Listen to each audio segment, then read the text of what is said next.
अस्सलाम वालेकुम। मैं मेहरान अली और आप देख रहे हैं मेहरान टीवी यूट्यूब चैनल है। अल्हम्दुलिल्लाह यूट्यूब की तरफ से भेजी गई जो पेमेंट है वो मुझे मौसूल हो चुकी है। तो यूट्यूब आपको जो है वो रकम जो है वो 21 तारीख को जारी कर देता है, जो कि तकरीबन 5 वर्किंग डेज़ में जो है आपको मिल जाती है। तो कल वो मेरे बैंक अकाउंट में जो है वो मुंतकिल हो गई थी और अल्हम्दुलिल्लाह आज जो है वो मिल गई है।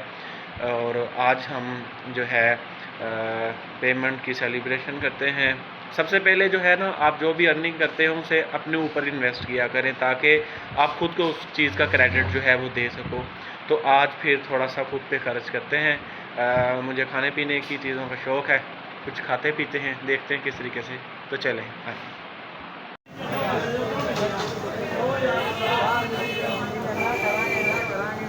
जी, तो खाना खाने के लिए मैं समुंदरी के जो है वो फ़ेमस फ़ूड पॉइंट पर जो है वो पहुंच चुका हूं, और यहाँ आपको हर किस्म की वैरायटी का जो है वो लज़ीज़ खाना जो है वो मिलेगा।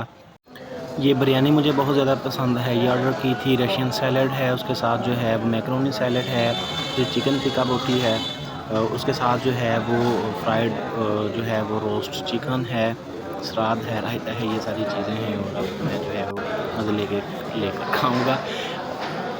इसके बाद जी मैंने अपने भाइयों जैसे दोस्तों के साथ जो है बहुत ही खुशगवार माहौल में जो है वो बहुत ही मेमोरेबल मोमेंट्स जो है हम स्पेंड करते हुए जो है वो डिनर किया। अल्लाह पाक जो है हम सबको खुशियाँ दे, आमीन।